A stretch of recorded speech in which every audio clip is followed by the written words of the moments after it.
Hello student, today I am going to telling you simplex method using 3 variables. Student हमारे पास objective दे रखा है max Z equal to x1 plus 4x2 plus 5x3. Max Z दे रखा है तो ये प्रॉब्लम कैसी है, मैक्सिमाइजेशन की है. सब्जेक्ट टू कंस्टेंट दे रखे हैं 3x1 plus 3x3 less than equal to 22. Second constant ये दे रखा है, थर्ड ये दे रखा है. इन कंस्टेंट को हम इक्वेशन में कन्वर्ट करेंगे. मैंने आपको बताया था जब भी हम कंस्टेंट को इक्वेशन में कन्वर्ट करते हैं यानी इनइक्वालिटी को इक्वालिटी में कन्वर्ट करते हैं तब हम कुछ अननोन वेरिएबल्स को ऐड करते हैं. वो स्लैक, सरप्लस या आर्टिफिशियल वेरिएबल हो सकते हैं. अब क्योंकि यहाँ पर लेस देन इक्वल टू है तो हम यहाँ पर स्लैक वेरिएबल को ऐड करेंगे. 3x1 plus 3x3 plus s1 equal to 22. ये हो गया आपका first constant. Third x1 plus 2x2 plus 3x3 plus s2 equal to 14. ये हो गया second constant. 3x1 plus 2x2 plus s3 equal to 14. ये हो गया थर्ड कंस्टेंट. इसी तरीके से हम मैक्स जेड को लिखेंगे x1 plus 4x2 plus 5x3 plus 0s1 plus 0s2 plus 0s3. इसके बाद स्टूडेंट हम ये टेबल को कंस्ट्रक्ट करेंगे. CBI फर्स्ट कॉलम होता है CBI का यानी coefficient of unknown variable, basic variable. CJ coefficient of variable, basic variable. यहाँ BV को हम डिनोट करते हैं बेसिक वेरिएबल. तो हम यहाँ पर बेसिक वेरिएबल को लिख लेंगे x1, ये जो भी हमारे ऑब्जेक्टिव फंक्शन में दे रखे हैं, x2, x3, s1, s2, s3. इनके कोफिशिएंट क्या है वो भी लिख लेंगे.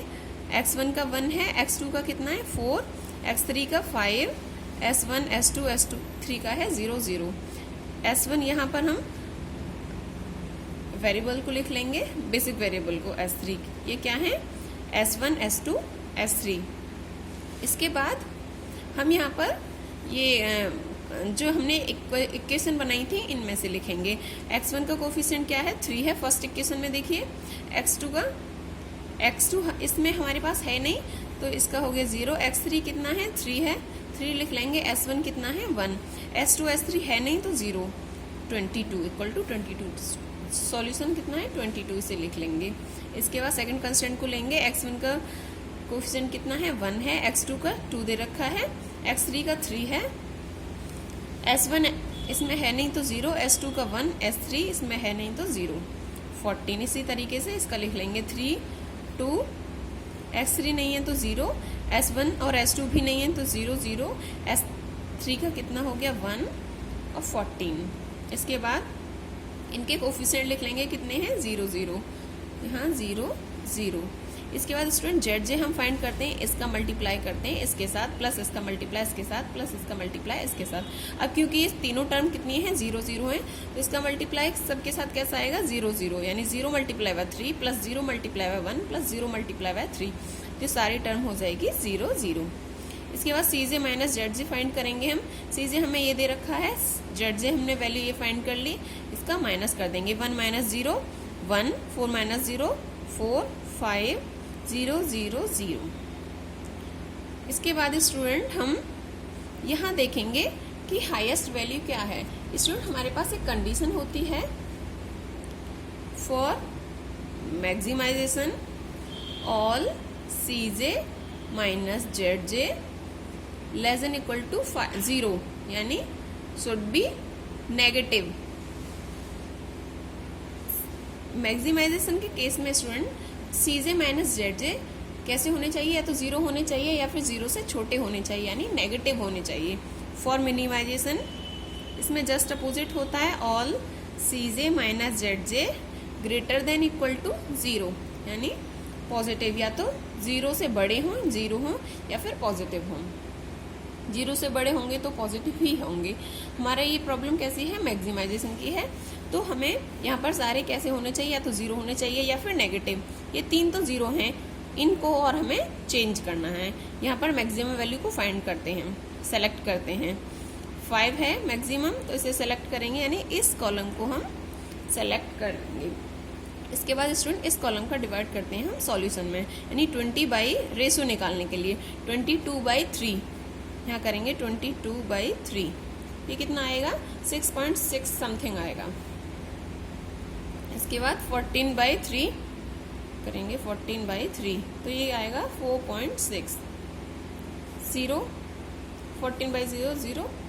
इसके बाद स्टूडेंट यहाँ पर हम लीस्ट वैल्यू को फाइंड करते हैं। लीस्ट वैल्यू क्या है, यहाँ ये 0 को इग्नोर करते हैं हम। यहाँ पर लीस्ट वैल्यू क्या दिख रही है आपको 4.6, इन दोनों में यही छोटी है तो हम इस रो को सेलेक्ट करते हैं।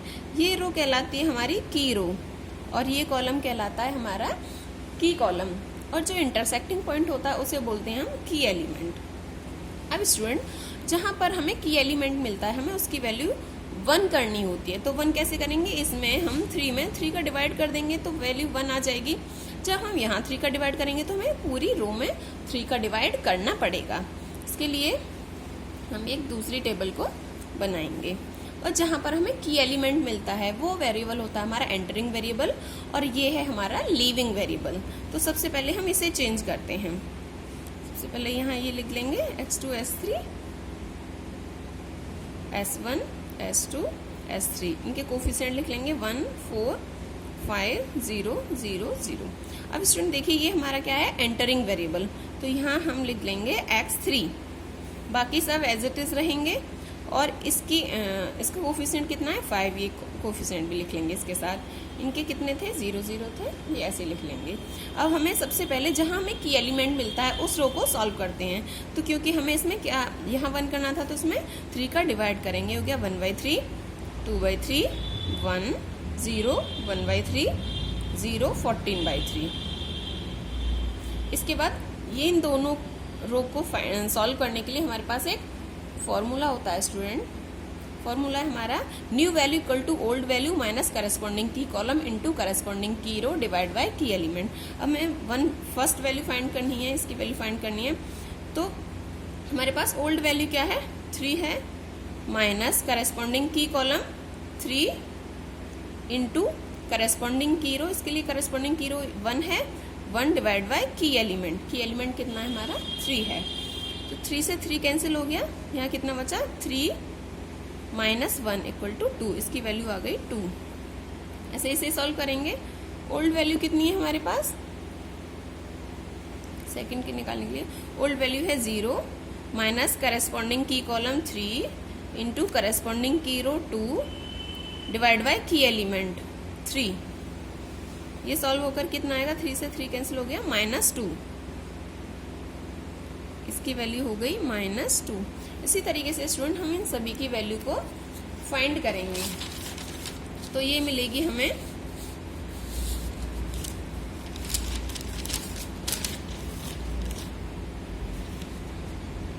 0 -2 0 1। इसी फॉर्मूले से हम इसे सॉल्व कर लेंगे तो इसकी वैल्यू मिलेगी। इसी फॉर्मूले से हम इसे भी सॉल्व करेंगे तो इसकी वैल्यू हमें मिलेगी 3 2 0 0 0 1 और ये 40। इसके बाद स्टूडेंट हम ZJ फाइंड करेंगे। ZJ मैंने आपको बताया था किस तरीके से करते हैं, 0 × 2 प्लस 5 × 1/3 प्लस 0 × 3। अब ये टर्म दोनों क्या है हमारी, कैसी हैं 0 हैं, तो ये टर्म तो 0 हो जाएगी, केवल 5 का मल्टीप्लाई हम इसके साथ करते जाएंगे। हो गया 5/3, 5 × 2/3 तो कितना हो गया 10/3 5 0 5/3 0 और इधर करेंगे 70/3। इसके बाद CJ माइनस ZJ करेंगे। CJ हमारे पास ये है, ZJ हमने ये फाइंड कर लिया, माइनस करेंगे 1 - 5/3 कितना आएगा -2/3। सॉल्व करके देख लेना स्टूडेंट। ये करेंगे हम 4 - 10/3, ये आएगा 2/3। 5 - 5 0 0 - 0 0 0 - 5/3 माइनस के 5/3 0 - 0 0। अब स्टूडेंट देखिए हमारी ये सारी ये 3 वैल्यू तो हमारी क्या है 0 हैं, 2 वैल्यू हमारी नेगेटिव है, लेकिन अभी ये हमारी पॉजिटिव आई है। जब इसे सॉल्व करेंगे तो 2.6 समथिंग आएगा, तो ये वैल्यू 0 तो नहीं है, 0 से बड़ी है, तो हम इसे सेलेक्ट करेंगे। बाकी सब हमारे या तो 0 हैं या फिर नेगेटिव वैल्यू हैं। तो हम क्या करेंगे, इस वैल्यू को इस रो को, इस कॉलम को सॉरी सेलेक्ट करेंगे। तो ये हमारा हो गया की कॉलम। इसके बाद की कॉलम का डिवाइड सॉल्यूशन में करते हैं, मैंने बताया था आपको। तो ये करेंगे -2/8 कितना हो गया, -4 आएगा ये। इसका करेंगे तो ये आएगा 14/3 डिवाइड बाई 2/3। तो ये सॉल्व होकर आएगा 7। तो 14/3 डिवाइड बाई 2/3, तो ये सॉल्व होकर आएगा स्टूडेंट 7। इसे कर लेना आप। इसके बाद इसे सॉल्व करेंगे 14/2 कितना हुआ 7। अब स्टूडेंट देखिए हम यहाँ लिस्ट वैल्यू को सेलेक्ट करते हैं। लिस्ट वैल्यू वैसे तो 4 है, लेकिन नेगेटिव को हम नहीं लेते, हमें लिस्ट पॉजिटिव लेनी होती है। इस रो को हम पहले ही सॉल्व कर चुके हैं। देखिए ये वैल्यू ये वेरिएबल हमने ले लिया, क्योंकि हमें यहाँ x के इन वेरिएबल को रिप्लेस करना है अननोन वेरिएबल को, और हमें x1, x2, x3 की फॉर्म में ये सॉल्यूशन लेकर आना है। तो हमारे पास ये 7 बचा। अब हम इस रो को सेलेक्ट करेंगे। ये कॉलम हो गया की कॉलम, ये रो हो गई हमारी की रो, और ये एलिमेंट कैसा हो गया की एलिमेंट। इसके लिए हम नई टेबल बनाएंगे।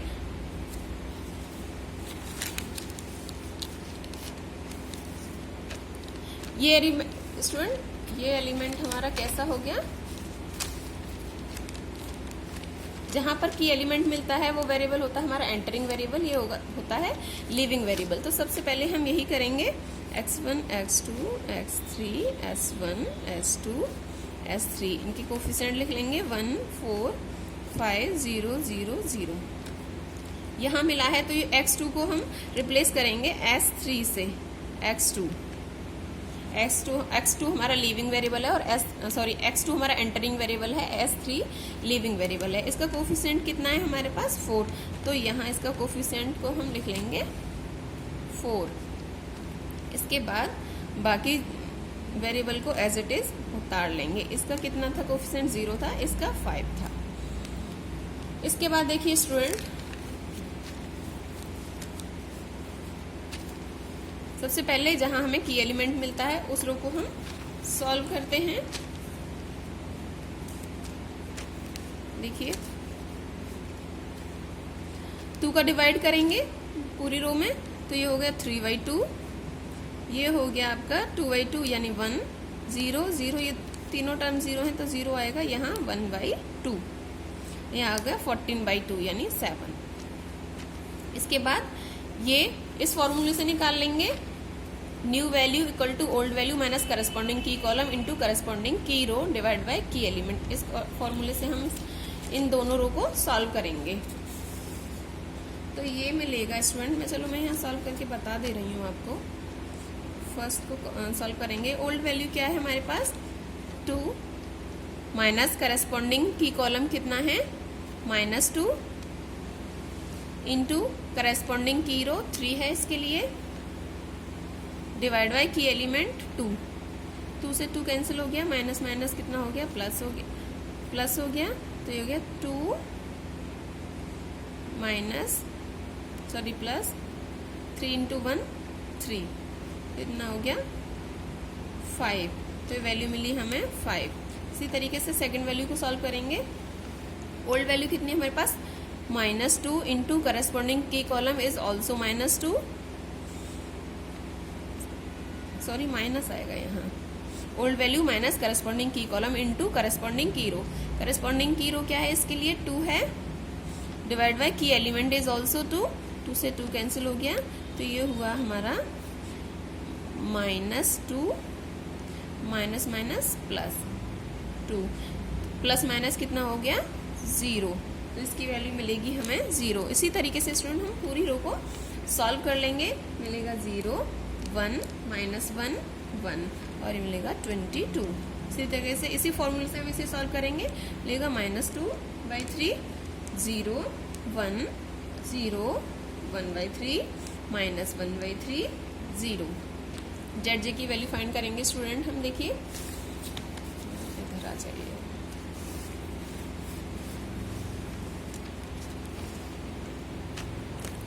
Zero × 5 + 5 × -2 2/3 plus 4 multiply by 3/2। तो ये दोनों तो टर्म हो गई स्टूडेंट 0। इन दोनों का मल्टीप्लाई करके और ऐड कर देंगे हम, तो ये मिलेगी हमें 3/2। ये यहाँ सॉल्व करके देख लेते हैं। इधर 5 multiply by -2/3 plus 4 multiply by 3/2, 2 2 जा 4, ये होगा माइनस के 10/3 प्लस 3 2 जा 6 माइनस 10, 6 3 जा 18 प्लस 18 डिवाइड बाई 3, सॉरी 6 नहीं सॉरी 3, ये होगा 10 में 18 में से माइनस के 10 जाएंगे तो कितने बचेगा 8/3। तो ये सॉल्यूशन आया आपका 8/3। ठीक है, तो हम यहाँ पर 8/3 आ गया। इसे सॉल्व करेंगे 4 आएगा, ये 5 0 5/3 1/3 और इसे करेंगे 28। ये टर्म 0 हो गई, ये टर्म 0 हो गई। 4 का मल्टीप्लाई करेंगे 7 टाइम्स, तो 4 7 जा 28। अब CJ माइनस ZJ की वैल्यू फाइंड करेंगे। CJ हमारे पास ये है, ZJ की वैल्यू हमने ये फाइंड कर ली। 1 माइनस 8/3 कितना हुआ -5/3। 4 minus 4 0, 5 minus 5 0, 0 minus 0 0, 0 minus 5/3 -5/3, 0 minus 1/3 -1/3। Student देखिए, ये सारी टर्म हमारी कैसी हैं, या तो 0 हैं या फिर नेगेटिव हैं। यही हमें चाहिए था, या तो सारी टर्म हमारी 0 होनी चाहिए या फिर नेगेटिव होनी चाहिए। अब स्टूडेंट देखिए, हमारी x1 हमारे पास कितना है, कितना निकल कर आया x1। देखिए x1 इसमें नहीं है तो x1 कितना हो गया 0। x2 ये 2 है, मैं गलत लिख गई थी। x2 की वैल्यू कितनी है हमारे पास 7। x3 कितना है 0, x3 0। x1 नहीं है तो उसकी वैल्यू 0 हो गई। x2 7 है तो x2 की वैल्यू 7, x3 0 है तो 0। और z की वैल्यू क्या निकल कर आई है स्टूडेंट, सॉल्यूशन क्या है हमारा, zj कितना है 28, z की वैल्यू। अब देखिए स्टूडेंट, हम ये ऑब्जेक्टिव फंक्शन में देखेंगे। ऑब्जेक्टिव फंक्शन क्या था हमारा, max z equal to x1 plus 4x2 plus 5x3। हम इसमें पुट करके देखेंगे कि क्या हमारी वैल्यू सही है। मैक्स z इक्वल टू कितना था x1 plus 4x2 plus 5x3, सारी वैल्यू पुट करेंगे। x1 0 प्लस 4 इंटू x2 कितना है 7 प्लस 5 इंटू x3 कितना है 0। ये तो 0 हो गया, 4 7 जा 28 प्लस 0, सॉल्यूशन 28। आंसर यही हमारा सॉल्यूशन, ZJ की वैल्यू यही आ रही है। इसका मतलब हमारा क्वेश्चन ठीक है। Thank you students.